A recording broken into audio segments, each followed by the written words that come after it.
Hello students, कैसे हैं आप सब? होप सो दर्शन आप तैयारी चल रही होगी। हाँ जी, आइए आज मैं आप लोगों को इंड एस 38 का रिवीजन कराऊंगा। इंड एस 38 का नाम है इंटेंजिबल असेट। ये जो नोट्स है ये मैं रेफर करता हूँ अपनी एफआर क्विकर बुक से, और इंड एस 38 के नोट्स ना मैं अपने टेलीग्राम चैनल पे भी शेयर कर दूंगा। जितने भी इंपॉर्टेंट नोट्स है मैं सारे के सारे अपने टेलीग्राम चैनल पे शेयर करता रहता हूँ। आप क्या करेंगे, टेलीग्राम चैनल को ज्वाइन कर लेंगे और वहां से नोट्स डाउनलोड कर लेंगे। आइए स्टार्ट करते हैं इंड एस 38 इंटेंजिबल असेट। अगर हम एक लेमैन की लैंग्वेज में बात करें, आम बोलचाल की भाषा में बात करें, तो इंटेंजिबल असेट वो असेट होती है जो विदाउट फिजिकल सब्सटेंस होती है। अगर हम किसी लेमैन से पूछते ना कि व्हाट इज इंटेंजिबल असेट, तो वो कहेगा ऐसी असेट जो विदाउट फिजिकल सब्सटेंस है, मतलब जिस असेट को हम देख नहीं सकते, छू नहीं सकते। लेकिन मैं आपको बता दूं, इंड एस 38 के अकॉर्डिंग ना इंटेंजिबल असेट वो असेट है जिसमें बड़ी सारी कैरेक्टरिस्टिक है, वो क्वालिफाई करनी पड़ेगी। उसमें एक कैरेक्टरिस्टिक आपकी विदाउट फिजिकल सब्सटेंस भी है। ठीक, मीनिंग की बात करते हैं। इंटेंजिबल असेट एक ऐसी आइडेंटिफिएबल नॉन मॉनिटरी असेट है जो विदाउट फिजिकल सब्सटेंस होती है। एक ऐसी आइडेंटिफिएबल नॉन मॉनिटरी असेट है जो विदाउट फिजिकल सब्सटेंस होती है। आई मीन टू से, जो इंटेंजिबल असेट की डेफिनेशन है उसके तीन मेजर कंपोनेंट है। कौन कौन सा? एक नॉन मॉनिटरी, एक आइडेंटिफिएबल, एक without physical substance.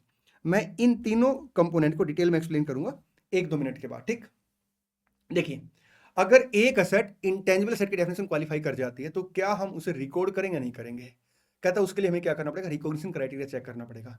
Intangible asset को हम एज एसेट रिकॉर्ड कर लेंगे अगर वो जो असेट है वो दो कंडीशन क्वालिफाई करती है। एक, उससे हमें फ्यूचर में बेनिफिट मिलेंगे, और सेकंड, उसके ऊपर जो हमने कॉस्ट इनकर्ड की है उसको हम रिलायबली मेजर कर पा रहे हैं। ठीक, तो अगर मैं डेफिनेशन और रिकॉग्निशन क्राइटेरिया को मर्ज कर दूं तो एक असेट इंटेंजिबल असेट कहलाएगी और उसे हम रिकॉर्ड कर लेंगे अगर वो 5 कैरेक्टरिस्टिक पूरी करती। ठीक है, अब वो पांचों कैरेक्टरिस्टिक कौन सी है, आइए मैं एक एक करके वो कैरेक्टरिस्टिक आपके साथ एक्सप्लेन करूंगा। और यहां पे हम एक काम करते हैं, कुछ एग्जाम्पल भी लिख लेते हैं। 1 2 3 4 और 5, ये तो होगी 5 कैरेक्टरिस्टिक।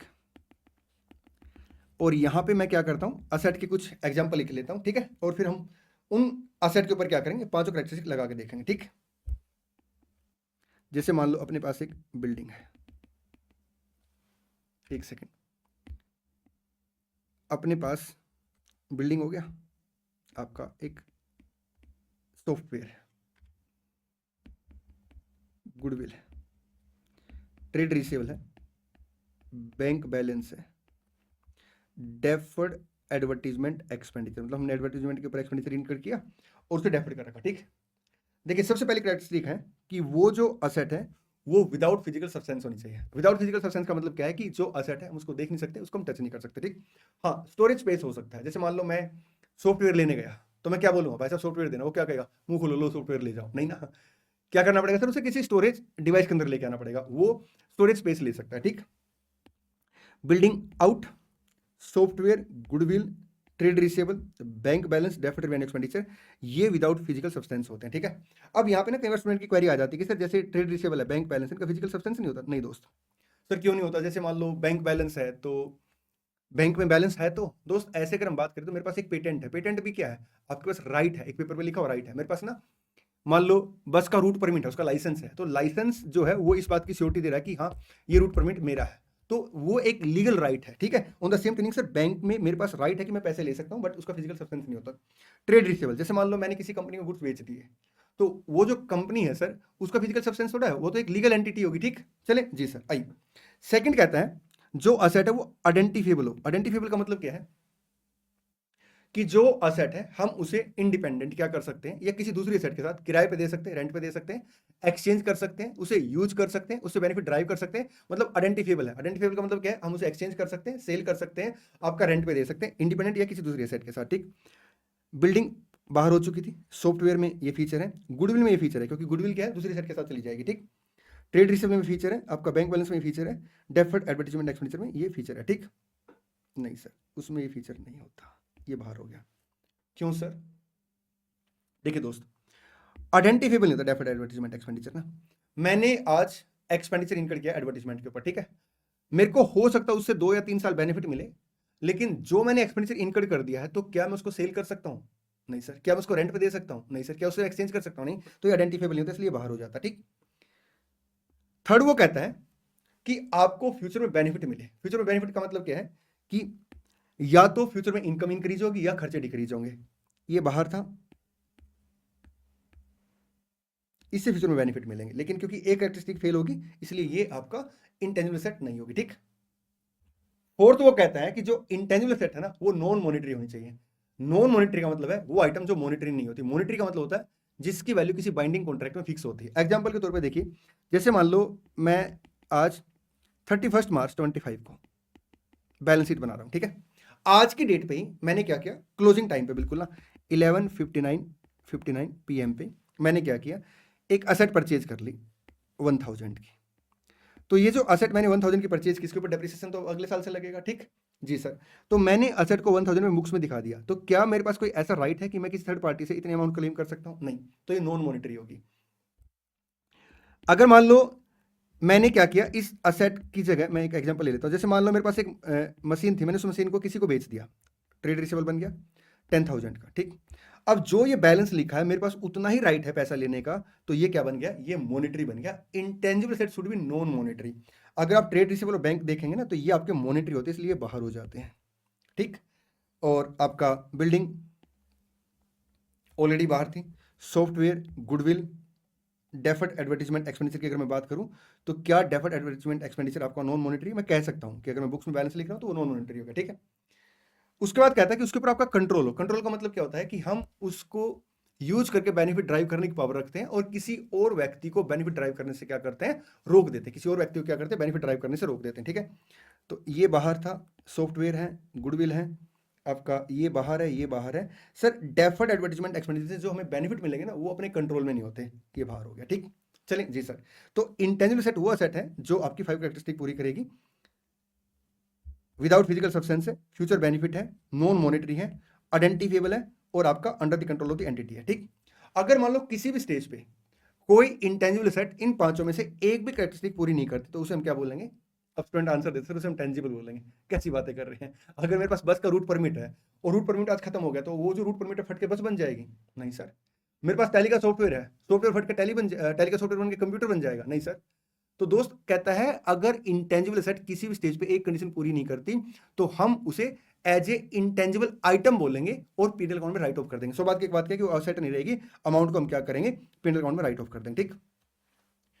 कभी कभी क्या होता है, बल्कि जनरली ऐसा होता है, हम लोग क्या करते हैं जब असेट को परचेज करते हैं ना तो टेंजिबल इंटेंजिबल एसेट कई बार इकट्ठी आ जाती है। ठीक। तो जो असेट टेंजिबल इंटेंजिबल इकट्ठी आई है हम क्या उसे एलोकेट करेंगे, एज ए टेंजिबल रिकॉर्ड करेंगे, एज ए इंटेंजिबल रिकॉर्ड करेंगे। देखिए कहता है, अब ये देखिए कि जो असेट आपने परचेज की है मटेरियल अमाउंट किसका है? कहता है मटेरियल अमाउंट आपका टेंजिबल का है। जैसे एग्जांपल के तौर पे हमने क्या किया, लैपटॉप परचेज किया। ठीक है। अब यहाँ पे जो मटेरियल अमाउंट है वो किसका है, लैपटॉप का है। अब उसमें कुछ जनरल सॉफ्टवेयर होंगे जो इंटेंजिबल है, तो आप होल अमाउंट को क्या करेंगे, as a tangible asset record कर लेंगे। ठीक है। मैं लैपटॉप परचेज करने गया, ठीक। मैंने उसको बोला कि भाई साहब इसमें विंडो है, उसने कहा विंडो नहीं है जी, आपको अलग से डलवानी पड़ेगी। तो मैंने अलग से विंडो परचेज करके डाल दी उसमें। ठीक है। तो वो जो मैंने अलग से विंडो परचेज की ना वो मेरे लिए क्या बन जाएगी, इंटेंजिबल एसेट बन जाएगी। ठीक। मैं एक सॉफ्टवेयर परचेज करने गया, तो जब मैंने सॉफ्टवेयर परचेज किया तो मैंने इसको बोला आप किसी डिवाइस में दोगे? उसने कहा हाँ जी, इसको आप ना पेन ड्राइव में लेके चले जाना। ठीक। अब यहाँ पे अगर आप देखें तो जो मैंने सॉफ्टवेयर परचेज किया है मटेरियल अमाउंट किसका, सॉफ्टवेयर का है। हालांकि उसको कैरी करने के लिए मेरे को क्या करना पड़ा, टेंजिबल एसेट साथ में कैरी करनी पड़ी। ठीक। तो यहाँ पे मटेरियल अमाउंट इंटेंजिबल एसेट का तो हम लोग क्या करेंगे, as a intangible asset record कर लेंगे। ठीक। कभी कभी क्या होता है, जो टेंजिबल और इंटेंजिबल है दोनों का अमाउंट मटेरियल होता है। जैसे मान लो मैंने क्या किया, ईआरपी पैकेज लिया विद आपका 40 लैपटॉप एंड 40 लाइसेंस। तो अगर आप यहाँ पे देखेंगे तो ईआरपी पैकेज इंटेंजिबल सेट है, मटेरियल अमाउंट है। 40 लैपटॉप आपके टेंजिबल आइटम है, मटेरियल अमाउंट है। और 40 लाइसेंस इंटेंजिबल आइटम है, आपका मटेरियल अमाउंट है। तो मैं क्या करूंगा, टोटल अमाउंट को एलोकेट कर दूंगा। ठीक। आगे बढ़े। हाँ जी सर। अगर इंटेंजिबल सेट है तो हम उसे बुक्स में कैसे रिकॉर्ड करेंगे? कहता है एक इनिशियल रिकॉग्निशन तो एक सब्सिक्वेंट रिकॉग्निशन होता है। इनिशियल रिकॉग्निशन का मतलब क्या है, पहली बार जब आप उसे रिकॉर्ड करेंगे। कहता है इनिशियल रिकॉग्निशन में अगर हम प्राइमा फेसी बात करें तो इंटेंजिबल सेट को हम क्या करेंगे, कोर्स पर रिकॉर्ड करेंगे। ठीक है। बाकी केस टू केस मैं इसको एक्सप्लेन करूंगा। सबसे पहली बात करते हैं, अगर हमने इंटेंजिबल सेट को क्या किया, एज ए परचेज किया है तो कहता है कोस्ट पर रिकॉर्ड करेंगे। अब कोस्ट में यहाँ पे क्या क्या आएगा, परचेज प्राइस आएगा। अगर मान लो मैंने कोई टैक्स पे किए हैं और उसका रिफंड पॉसिबल है, मतलब रिफंडेबल है, तो वो कोस्ट का पार्ट नहीं माना जाएगा। अगर नॉन रिफंडेबल मैंने टैक्स पे किए तो उसको हम क्या करेंगे, नॉन रिफंडेबल अगर मैंने टैक्स पे किए हैं तो वो कोस्ट का पार्ट बन जाएगा। ठीक। इंटेंजिबल सेट के वैल्यूशन को लेके ना मतलब हमें कई बार टेक्निकल हेल्प लेनी पड़ती है। तो मैंने वैल्यूशन कराया और उसके लिए मैंने वैल्यूशन एक्सपेंडिचर इनकर्ड किए हैं तो वो ऐड कर दूंगा। ठीक। मैंने रजिस्ट्रेशन कराया वो मैं ऐड कर दूंगा। कहता any expenses incurred to bring the asset to its present location and condition and capable of operating in the manner as intended by the management, आप कैपिटलाइज कर देंगे। सिंपल सी बात क्या है कि डायरेक्ट एक्सपेंसेस जो भी आप इनकर्ड करेंगे उसे आप क्या करेंगे, कैपिटलाइज कर देंगे।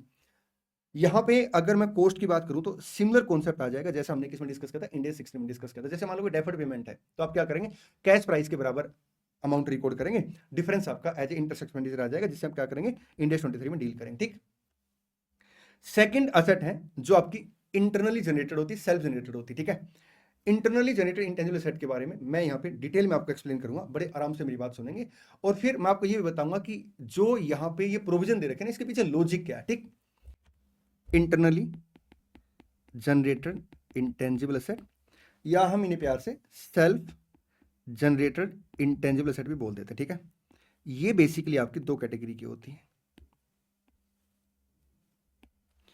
एक कैटेगरी में बोला गया है no cost has been incurred,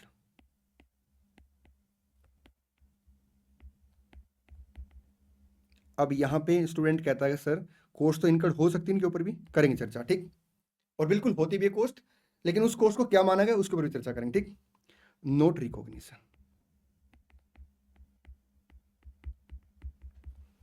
एक वो असेट है जिनके ऊपर क्या है, कॉस्ट हैज बीन इनकर्ड। यहां पे जो असेट है हम उसे रिकॉर्ड कर लेंगे, लेकिन कैसे रिकॉर्ड करेंगे, जो रिसर्च फेज का खर्चा है वो आपका P&L में जाएगा, डेवलपमेंट फेज का खर्चा क्या करेंगे, कैपिटलाइज करेंगे टू द एक्सटेंट ऑफ आपका रिकवरेबल अमाउंट, मतलब एक्सपेक्टेड बेनिफिट। ठीक,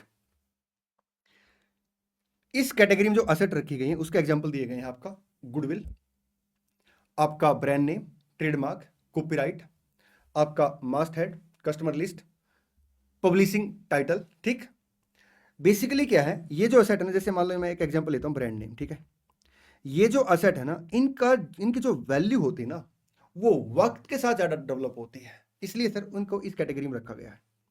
ऐसा भी हो सकता है कि हमने इनके ऊपर कुछ कॉस्ट इनकर्ड की हो, लेकिन ये माना गया है कि अगर आपने कोई कॉस्ट इनकर्ड की होगी ना तो वो बिजनेस डेवलपमेंट की कॉस्ट है। एग्जांपल के तौर पर जैसे मान लो मैंने क्या किया, मैं न्यूज़पेपर में अपनी ऐड देता हूं। ठीक है, और हम क्या करते हैं, कस्टमर को बोलते हैं कि आप एक काम करना, फॉर्म देते हैं हम कि आप चाहो तो इस फॉर्म को सबमिट करा देना, तो वो जो फॉर्म सबमिट कराते हैं ना उसमें कस्टमर की डिटेल आ जाती है, तो मैं ऐसे करके क्या करता हूँ, डेटाबेस इकट्ठा कर लेता हूँ। ठीक, अब जो मेरा यहाँ पे ऑब्जेक्टिव वो डेटाबेस इकट्ठा करना है, बिजनेस को डेवलप करना है, सर बिजनेस को डेवलप करना है। ठीक, तो जो मैंने कस्टमर लिस्ट यहाँ पे तैयार की होगी वो इंटेंजिबल असेट की डेफिनेशन में भी क्वालिफाई कर जाए, लेकिन हम उसे रिकॉर्ड नहीं करेंगे। क्यों रिकॉर्ड नहीं करेंगे, क्योंकि हमने उसके ऊपर जो एक्सपेंडिचर इनकर्ड किया ना वो बिजनेस डेवलपमेंट के ऊपर एक्सपेंडिचर किया है। ठीक, ब्रांड नेम, जैसे ब्रांड नेम, ब्रांड नेम की वैल्यू सर एक वक्त के साथ आती है। अगर मैं रिलायंस कंपनी की ब्रांड नेम की आज वैल्यू की बात करूं तो जब उसने रजिस्ट्रेशन कराया था, मान लो जब रजिस्ट्रेशन कराया था 5000 फी गई थी, और धीरे धीरे उन्होंने क्या किया, कुछ एडवर्टाइजमेंट किए तो बिजनेस डेवलपमेंट के एक्सपेंडिचर इनकर किए। ठीक, तो जो उन्होंने एक्सपेंडिचर इनकर किए होंगे, क्या वो रिलायबली मेजर कर पाएंगे कि कितना उस एक्सपेंडिचर की वजह से इसकी वैल्यू में इंक्रीमेंट हुआ, नहीं आइडेंटिफाई कर पाएंगे। और जहां पर रिलायबिलिटी का इशू आ जाता है, इंडेस रिकॉग्निशन से मना करता है। इसलिए कहते हैं इंडेस 38 कि जो भी आपने कॉस्ट अगर यहाँ पे इनकर की भी होगी ना इन सेट के ऊपर, तो आप क्या करेंगे, उसे बिजनेस डेवलपमेंट का एक्सपेंडिचर मान के P&L अकाउंट में चार्ज कर लेंगे। तो आपको रीजन समझ में आ गया कि ये असेट इस कैटेगरी में इसलिए रखी गई है सेल्फ जनरेटेड में, नोट रिकॉग्निशन इसलिए बोला गया है क्योंकि इनके ऊपर जो एक्सपेंडिचर इनकर्ड होता है, एक तो वो डायरेक्ट एक्सपेंडिचर इनकर्ड नहीं होता, और एक उस एक्सपेंडिचर की वजह से इनकी वैल्यू में कितना आपका मेजरमेंट होगा, इनकी वैल्यू कितनी आई है उसको आप रिलायबली मेजर नहीं कर पाएंगे। ठीक, मैं आपको और सिंपल बोलूं तो ये असेट ऐसी कैटेगरी की होती है जो वक्त के साथ डेवलप होती है, इसलिए इनको रिकॉर्ड नहीं किया जाएगा। जैसे मैं ये बात बोलता हूं, बच्चा कहता है सर मान लो हमने किसी कंपनी का ब्रांड नेम परचेज कर लिया तो हम उसे रिकॉर्ड नहीं करेंगे, दोस्त बिल्कुल रिकॉर्ड करेंगे। सर आप तो मना कर रहे हो दोस्त, मैं यहां पे मना कर रहा हूं जो सेल्फ जनरेटेड है। अगर मान लो कोई इंटेंजिबल असेट आपने परचेज की है तो ब्रांड नेम तो यहाँ पे नहीं आ जाएगा, फिर तो यहाँ पे हम क्या करेंगे, उसे रिकॉर्ड कर लेंगे। ठीक जी सर, चलिए ये सारे एग्जाम्पल मैंने आपको बोल दिए। इंटेंजिबल असेट सर जिनके ऊपर कॉस्ट इनकर्ड होती है, जैसे आपका पेटेंट हो गया, आपका सॉफ्टवेयर हो गया, वेबसाइट होगी, तो हम उसे क्या करेंगे, हम उसे रिकॉर्ड कर लेंगे, बुक्स में रिकॉर्ड कर लेंगे, लेकिन उसमें भी हम क्या करेंगे, पहले रिसर्च फेज और फिर डेवलपमेंट फेज में उसे एक्सपेंसिव एलोकेट करेंगे। रिसर्च फेज का खर्चा P&L अकाउंट में जाएगा और डेवलपमेंट फेज का खर्चा कैपिटलाइज होगा। ठीक, अब यहाँ पे स्टूडेंट की क्वेरी आती है कि सर ये रिसर्च फेज, डेवलपमेंट फेज, ये सब क्यों है, क्या इसकी नीड क्या है इसकी ऐसा। देखिए दोस्त, टेंजिबल असेट और इंटेंजिबल असेट में ना आपका एक मेजर डिफरेंस पता क्या है, टेंजिबल असेट अगर आप कंस्ट्रक्शन करेंगे तो वो रेडी हो जाएगी, ज्यादा लेट हो जाएगी, ज्यादा से ज्यादा डिजायर्ड क्वालिटी की नहीं होगी, जैसा आपने उसकी क्वालिटी को सोचा था ऐसी क्वालिटी नहीं होगी, लेकिन वो अल्टीमेट तैयार हो जाएगी। लेकिन इंटेंजिबल एसेट की फीचर ऐसी है कि हो सकता है वो तैयार ही ना हो। जैसे मान लो कोई महामारी आ गई, ठीक, अब उसके लिए वैक्सीन बनानी है। अब क्या वो वैक्सीन डेवलप हो पाएगी नहीं हो पाएगी इसकी कोई श्योरिटी नहीं है। इसलिए इंडिया 38 ये कहता है कि जब तक श्योरिटी नहीं आ जाती तब तक आप क्या करेंगे, रिसर्च फेस मानेंगे और पीएनएल अकाउंट में अमाउंट चार्ज कर लेंगे। हम श्योरिटी कब मान के चलेंगे कि श्योरिटी आ गई, उसके लिए कहता है जब 6 कंडीशन क्वालिफाई हो जाएगी, और 6 कंडीशन को हम प्यार से बोलते हैं पायरेट। ये पायरेट मैंने एब्रीविएशन बनाई है, आइए एक एक करके डिस्कस करते हैं। पी का मतलब क्या है, इस बात की प्रोबेबिलिटी है कि फ्यूचर में बेनिफिट ड्राइव होंगे। ठीक है जी, मतलब असेट के ऊपर जो आप एक्सपेंडिचर इनकट करेंगे उसके कंपैरिजन में आपको बेनिफिट ज्यादा मिलेंगे। ठीक है। सेकंड, मैनेजमेंट की इंटेंशन उसको कंप्लीट करने की। आर का मतलब आपके पास एडिक्वेट रिसोर्स हो, आपके पास टेक्निकल फाइनेंशियली एडिक्वेट रिसोर्स हो। ठीक। ए का मतलब क्या है, असेट को यूज करने की या सेल करने की आपके पास एबिलिटी हो। टी का मतलब क्या, टेक्निकल फिजिबिलिटी हो, क्योंकि वो चीज टेक्निकल फिजिबल हो। और ई का मतलब क्या है कि जो आपने एक्सपेंडिचर इनकट किए आप उसे रिलायबली एस्टिमेट लगा पाएंगे। ठीक।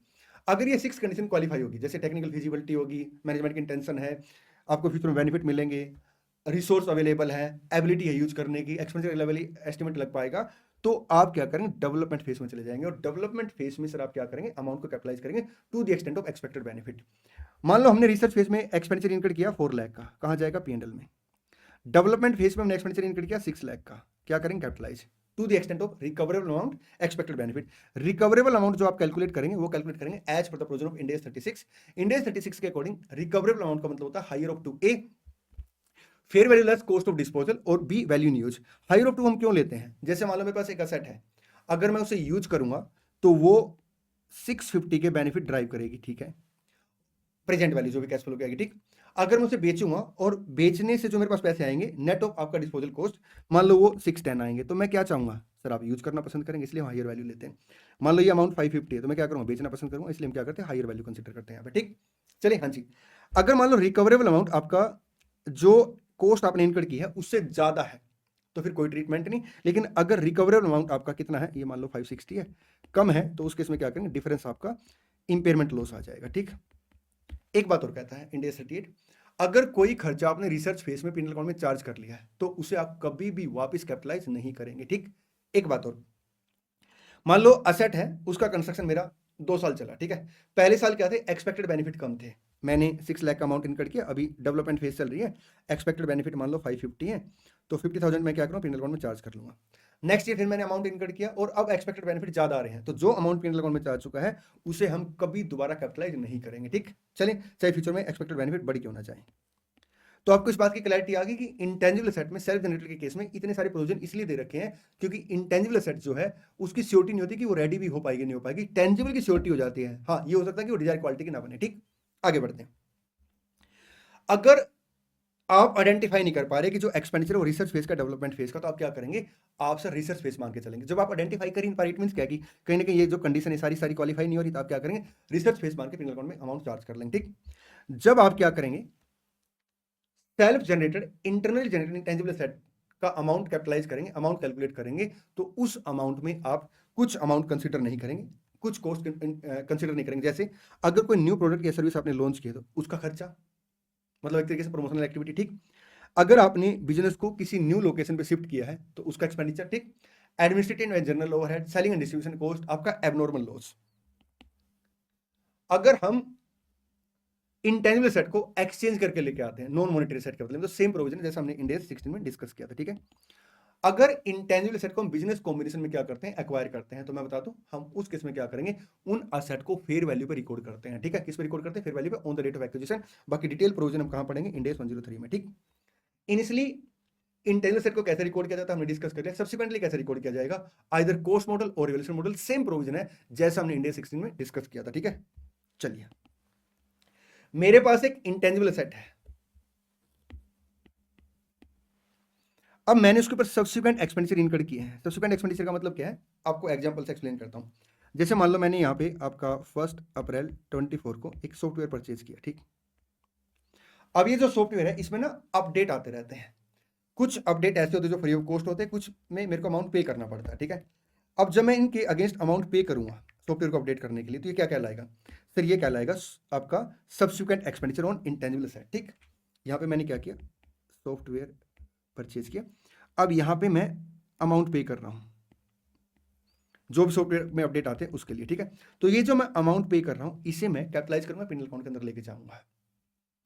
इंड AS 38 ये कहता है, बड़े आराम से मेरी बात सुनेंगे, कहता है अगर आप इंटेंजिबल एसेट के ऊपर सब्सिक्वेंट एक्सपेंडिचर इनकर करते हो ना, तो कहीं ना कहीं जो आपकी ओरिजिनल एसेट थी उसके जो ओरिजिनल बेनिफिट थे उसको मेंटेन करने के लिए आप ये अमाउंट इनकर करते हो, ठीक। इसलिए आप क्या करेंगे, इस अमाउंट को P&L अकाउंट में लेके जाएंगे।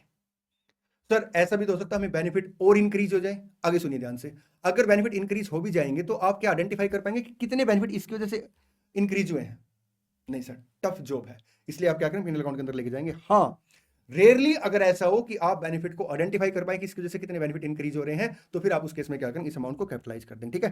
कैपिटलाइज से मना नहीं किया, लेकिन प्राइमा फेसी बोला कि आप P&L अकाउंट के अंदर लेके जाएंगे। एक्सेप्ट रेयरली केस में अगर आप क्या कर पाए, आप आइडेंटिफाई कर पाए कि इस एक्सपेंडिचर की वजह से आपको डायरेक्ट बेनिफिट कितने हो रहे हैं, तो आप उसे फिर कैपिटलाइज कर देंगे, ठीक। चलिए, हमारे पास एक इंटेंजिबल असेट है, अब हम उसे यूज करते हैं तो उसको क्या करना पड़ेगा, एमोटाइज करना पड़ेगा। एमोटाइजेशन के रिगार्ड में यहाँ पे 2 पॉइंट है, मैं एक बार ये दोनों पॉइंट के हेडिंग हटा देता हूं। अभी मैं इसके ऊपर चर्चा नहीं कर रहा, मैं सिर्फ पहले इसके ऊपर चर्चा करता हूं, ठीक। देखिए, मेरे पास एक इंटेंजिबल सेट है, यहाँ पे वो रेडी टू यूज होगी, ठीक। मैं उसे यहां तक यूज करूंगा, तो कहता है यूजफुल लाइफ के हिसाब से आप उसे क्या करेंगे, एमोटाइज करेंगे। कैसे एमोटाइज करेंगे, कहता है in the race of expected benefit. जैसे मान लो 5 ईयर है, तो 5 ईयर में जो भी एक्सपेक्टेड बेनिफिट आप ड्राइव करेंगे उसके हिसाब से आप क्या करें, एमोटाइज करेंगे। अगर एक्सपेक्टेड बेनिफिट आप आइडेंटिफाई नहीं कर पा रहे, आप आइडेंटिफाई तो कर पा रहे बट वो रिलायबल नहीं है, ठीक है, तो उसके इसमें क्या करेंगे, SLM मेथड लगा देंगे।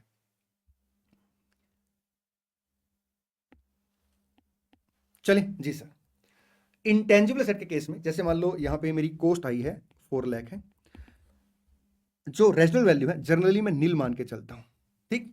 एक्सेप्ट 2 केस में, एक या तो थर्ड पार्टी ने गारंटी दे दी है, या फिर क्या है कि थर्ड पार्टी ने गारंटी दे दी, या यूजफुल लाइफ के बाद जो इंटेंजिबल सेट है उसकी एक्टिव मार्केट रहेगी, ठीक। तो उस केस में मैं क्या करूंगा, उस केस में स्क्रैप वैल्यू को कंसीडर करूंगा और उसे माइनस कर दूंगा, ठीक। हर रिपोर्टिंग डेट पे, बैलेंस शीट डेट पे मैं क्या करूंगा, मैं ना रिव्यू करूंगा एमोटाइजेशन के मेथड को, यूजफुल लाइफ को और रेजिडुअल वैल्यू को। अगर इनमें कोई भी चेंज होगा तो उसका इंपैक्ट मैं प्रोस्पेक्टिव बेस पे लूंगा और ये as a change in accounting estimate कहलाएगा, ठीक। ऐसा भी हो सकता है कि जो मेरे को बेनिफिट ड्राइव हो रहे हैं वो अलग अलग वे से हो रहे हैं, इनकम के वे में हो सकता है, प्रोडक्शन के वे में हो सकता है, कैश फ्लो के वे में हो सकता है। कहता है अगर एक से ज्यादा बेनिफिट है तो हम मोर रिलायबल को कंसीडर करेंगे। मोर रिलायबल जनरली क्या होता है, कैश फ्लो होता है, ठीक। बात सुनिए ध्यान से, इंटेंजिबल असेट को एमोटाइज कैसे करेंगे, इसको सबसे पहले 2 कैटेगरी में बांटा गया। एक वो असेट जिनकी फाइनाइट यूजफुल लाइफ होती है, अगर फाइनाइट यूजफुल लाइफ है तो एमोटाइज कैसे करेंगे, हमने डिस्कस कर लिया। ओवर द यूजफुल लाइफ उसे क्या करेंगे, एमोटाइज कर लेंगे। लेकिन अगर इंटेंजिबल एसेट जो है उसकी इनफाइनाइट लाइफ है, इनडिफाइनाइट लाइफ है, तो उस केस में हम क्या करेंगे, हम उसे एमोटाइज नहीं कर पाएंगे, क्योंकि एमोटाइजेशन के लिए हमें क्या चाहिए, यूजफुल लाइफ चाहिए। जब यूजफुल लाइफ ही इनडिफाइनाइट है, इनफाइनाइट है, तो उस केस में हमें क्या करना पड़ेगा, हम फिर उसका इंपेयरमेंट करेंगे, उसका एमोटाइजेशन नहीं करेंगे। इंपेयरमेंट का मतलब क्या है कि जैसे मान लो असेट का जो कैरिंग अमाउंट ऑफ 4 लाख है, हमने देखा कि जो रिकवरेबल अमाउंट है वो 390, तो हम क्या करें, 10,000 का इंपेयरमेंट लॉस रिकॉर्ड कर लेंगे, ठीक। अब इंपेयरमेंट कब कब करेंगे, अब इंपेयरमेंट कब कब करेंगे, इस कॉन्सेप्ट को मैं एक्सप्लेन करने से पहले आपको इंड AS 36 में लेके चलता हूं, ठीक। इंड AS 36 ये कहता है कि आप असेट का इंपेयरमेंट करेंगे अगर इंडिकेटर एग्जिस्ट करते हैं, ठीक। अगर इंडिकेटर एग्जिस्ट करते हैं, लेकिन 3 असेट ऐसी हैं जिनका आप क्या करेंगे, एनुअल इंपेयरमेंट करेंगे, इरिस्पेक्टिव के इंडिकेटर एग्जिस्ट करते हैं नहीं करते, ठीक। वो 3 असेट कौन कौन सी मैं अभी एक्सप्लेन करूंगा, ये 3 असेट है। तो इन 3 असेट को क्या करेंगे आप, एनुअल इंपेयरमेंट करेंगे एक, सेकंड अगर इंडिकेटर है तो भी आप क्या करेंगे, इंपेयरमेंट करेंगे, ठीक है। इन 3 के अलावा जो बाकी सेट है उनका इंपेयरमेंट तभी करेंगे जब इंडिकेटर एग्जिस्ट करते हैं। अब ये 3 सेट कौन कौन सी, सबसे पहले कहता है intangible set with indefinite useful life. अच्छा, जो इनडिफाइनाइट यूजफुल लाइफ की इंटेंजिबल सेट है, हम उसे क्या करेंगे, एनुअल इंपेयर करेंगे और जब इंडिकेटर एग्जिस्ट करेंगे, ठीक। ये देखिए साहब, एनुअली और whenever there is an indication of impairment, ठीक। बाकी 2 असेट और मैं बता देता हूं, हालांकि इस कॉन्सेप्ट को हम 36 में भी डिस्कस करेंगे, ठीक। सेकंड वो कहता है कि इंटेंजिबल असेट जो not yet available for use है, और थर्ड गुडविल आपका बिजनेस कॉम्बिनेशन के अंदर, ठीक। चलिए आगे बढ़ते हैं। इंटेंजिबल असेट का इंपेयरमेंट कैसे होगा डिटेल में डिस्कस करेंगे 36 के अंदर। अगर हम इंटेंजिबल असेट को सेल करते हैं, डिस्पोजल करते हैं, तो जो भी कैरिंग अमाउंट और आपका सेल वैल्यू का डिफरेंस होगा उसे P&L अकाउंट के अंदर लेके जाएंगे, ठीक। कहता है अगर आप कोई भी एक्सपेंडिचर इनकर करते हैं और वो इंटेंजिबल एसेट की डेफिनेशन क्वालिफाई नहीं करता, तो आप उस एक्सपेंडिचर को क्या करेंगे, P&L अकाउंट में चार्ज कर लेंगे। जैसे एग्जांपल के तौर पे एडवर्टाइजमेंट एक्सपेंडिचर, आपका प्रीलिमिनरी एक्सपेंडिचर, आपका बिजनेस को रीलोकेट या सेटअप पे एक्सपेंडिचर, अगर आपने किसी नई प्रोडक्ट को लॉन्च किया उसके ऊपर एक्सपेंडिचर इनकर किया, ठीक है। अब यहाँ पे ना स्टूडेंट की क्वेरी आती है कि सर एक बात बताइए, ये जो कॉन्सेप्ट नंबर 11 है जहाँ पे आपने बताया कि अगर आप कोई मेजर एक्सपेंडिचर भी इनकर करते हैं और इंटेंजिबल एसेट की डेफिनेशन को क्वालिफाई नहीं करता तो आप उसे क्या करेंगे, आप उसे पिनल अकाउंट में चार्ज कर लेंगे, उसे आप एज ए असेट रिकॉर्ड नहीं करेंगे क्योंकि उसने डेफिनेशन क्वालिफाई नहीं की। तो सर ये जो कॉन्सेप्ट नंबर 11 है, ये कहीं ना कहीं जो आपने यहाँ पे एक नोट कराया था हमें, ये तो उसी के तरीके से नहीं है, सेम चीज तो है नहीं दोस्त, दोनों अलग है। सर दोनों अलग कैसे है? देखिए दोस्त, ये जो नोट नंबर 3 ना, ये उसके रिगार्ड में है जो सेल्फ जनरेटेड इंटेंजिबल एसेट का हम अमाउंट कैलकुलेट करते हैं ना, कैपिटल एक्सपेंडिचर मतलब कितना अमाउंट हमने इनकर किया ड्यूरिंग डेवलपमेंट फेज, तो उस अमाउंट में इन्हें कंसीडर नहीं करना। ये एक जनरल प्रोविजन है कि अगर आप बिजनेस में कोई भी मेजर एक्सपेंडिचर करते हैं, लाइक एडवर्टीजमेंट एक्सपेंडिचर है, प्रीलिमिनरी एक्सपेंडिचर है, बिजनेस को रिलोकेट करने का खर्चा, expenditure on launching of new product या सर्विस है, तो वो इंटेंजिबल एसेट की डेफिनेशन क्वालिफाई नहीं करता तो उसे आप क्या करें, पिनल अकाउंट के अंदर लेके जाएंगे। ठीक, आगे बढ़ते हैं। देखिए कभी कभी क्या होता, हम ना प्रीपेड आपका मतलब हम अमाउंट प्रीपेड कर देते हैं आपका फ्यूचर सर्विस के लिए, तो वो इंटेंजिबल एसेट नहीं है बल्कि वो एज ए प्रीपेड एसेट अलग से रिकॉर्ड होगी। एग्जाम्पल के तौर पे जैसे मान लो क्या हुआ, मैंने आज तक वालों से बात की। कब बात की मैंने जनवरी 25 में बात की कि साहब मैं आपको ना 12 एडवर्टीजमेंट के पैसे दूंगा, ठीक है, और आपने क्या करना, हर महीने के फर्स्ट डे पे एडवर्टीजमेंट चलानी है, ठीक है, हर महीने के फर्स्ट डे पे, और ऐसे 12 एडवर्टीजमेंट चलेंगी और मैं आपको 12 लाख की पेमेंट कर देता हूं। तो यहाँ पे अगर आप देखेंगे तो यहाँ पे जनवरी फरवरी मार्च 3 महीने की सर्विस मैंने कंज्यूम कर ली, तो 3 महीने का खर्चा मैं रिकॉर्ड कर लूंगा, और जो आगे 9 मंथ है उसकी मैंने सर्विस कंज्यूम नहीं की है, तो वो मेरे लिए क्या बन गया, प्रीपेड कॉस्ट बन गई। ठीक, किसी भी ऑर्गेनाइजेशन की जो सबसे मेन एसेट होती है वो उसके एम्प्लॉय होते हैं। ठीक, और अगर सर्विस सेक्टर की बात करूं मैं, तो सर्विस सेक्टर टोटली एम्प्लॉय के ऊपर डिपेंड करता है।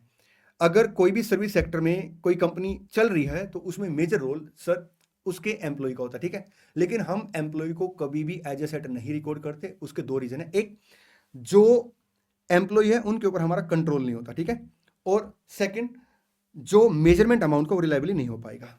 अगर डिस्क्लोजर रिक्वायरमेंट की बात करें तो इंटेंजिबल एसेट के रिगार्ड में आपकी जो अकाउंटिंग पॉलिसी आपको क्या करना पड़ेगा, उसे डिस्क्लोज करना पड़ेगा। क्या करना पड़ेगा आपको, अकाउंटिंग पॉलिसी को डिस्क्लोज करना पड़ेगा। अगर आप रिवैल्यूएशन मॉडल फॉलो करते हैं तो रिवैल्यूएशन मॉडल में आपने क्या किया होगा, फेयर वैल्यू कंसीडर की होगी, और फेयर वैल्यू जो कैलकुलेट की होगी तो उसमें जो फेयर वैल्यू कैलकुलेट करने के लिए एजम्पशन कंसीडर की होगी उसके बारे में कहता है आपको क्या करना पड़ेगा, डिस्क्लोज करना पड़ेगा। आपको एक रिकंसिलिएशन स्टेटमेंट बनानी पड़ेगी इंटेंजिबल एसेट के रिगार्ड में, ओपनिंग, एडिशन, डिलीशन, आपका एमोटाइजेशन, वो सारी चीजें आप क्या करेंगे उसके अंदर अलग से डिस्क्लोज करेंगे। मतलब जो जो चेंज है एसेट के ओपनिंग और क्लोजिंग के बीच में वो सारे आप चेंज दिखाएंगे। ठीक, अगर इंटेंजिबल एसेट की इनफाइनाइट यूजफुल लाइफ है तो उसे आप क्या करेंगे, अलग से डिस्क्लोज करेंगे। ठीक, इंटेंजिबल एसेट का जो कॉन्सेप्ट है, पहली बार अगर इंडेस अप्लाई होते तो इंडेस 101 में क्या कॉन्सेप्ट है उसे हम इंडेस 101 में ही डिस्कस करेंगे। ठीक, कोविड-19 की वजह से सर इंटेंजिबल एसेट के ऊपर क्या क्वेश्चन बन सकता है, हालांकि अभी बड़ी कम पॉसिबिलिटी है कि कोविड-19 के रिगार्ड में कोई क्वेश्चन पूछा जाए, लेकिन इसका कोई भरोसा नहीं, इसके ऊपर क्वेश्चन आ सकता है, तो मैं आपको बता देता हूं। जैसे ड्यूरिंग कोविड-19 वैक्सीन को कंपनियों ने डेवलप करना स्टार्ट किया, ठीक, तो जो वैक्सीन को डेवलप करना स्टार्ट किया तो उसे एज ए असेट रिकॉर्ड करे ना करे, आपको सेम क्राइटेरिया देखना पड़ेगा रिसर्च फेज और डेवलपमेंट फेज का। अगर डेवलपमेंट फेज बिगिन हो जाती है तो आप क्या करेंगे, उसे एज ए असेट रिकॉर्ड कर लेंगे। ठीक, अगर मैं इस इंडेक्स की एप्लीकेबिलिटी की बात करूं तो ऑल इंटेंजिबल एसेट पे अप्लाई होगा एक्सेप्ट वो इंटेंजिबल एसेट जो किसी दूसरे इंडेक्स में कवर है। जैसे इंटेंजिबल एसेट आपका held for sale in ordinary course of business index 2 में आ जाएगा। डेफर्ड टैक्स एसेट यहाँ पे कवर नहीं है, लीज यहाँ पे कवर नहीं है, asset rising from employ benefit यहाँ पे कवर नहीं, फाइनेंशियल एसेट यहाँ पे कवर नहीं है, goodwill arising in business combination यहाँ पे कवर नहीं, deferred acquisition cost and intangible asset arising from insurance contract यहाँ पे कवर नहीं। अब इसे 117 कर लेंगे। Non current intangible asset classified held for sale index 105 लग जाएगा। अगर non current intangible asset held for sale है तो यहाँ से हटके वो 105 में चली जाएंगे। ठीक, asset rising from contract with customer index 115 में कवर हो जाएगा। फाइनेंशियल सेट सर आपका 32 में कवर है। Recognition and measurement of exploration and evolution asset index 106 लग जाएगा। Expenditure on the development and extraction of mineral oil, natural gas and similar non regenerative resource यहाँ पे कवर नहीं है। ठीक, चलें जी सर, इसी के साथ इंडेक्स 38 का रिवीजन समाप्त होता है। मिलते हैं नेक्स्ट वीडियो में। Thank you so much, all the best, और हाँ, आपने वीडियो को लाइक करना, सब दोस्तों शेयर करना है।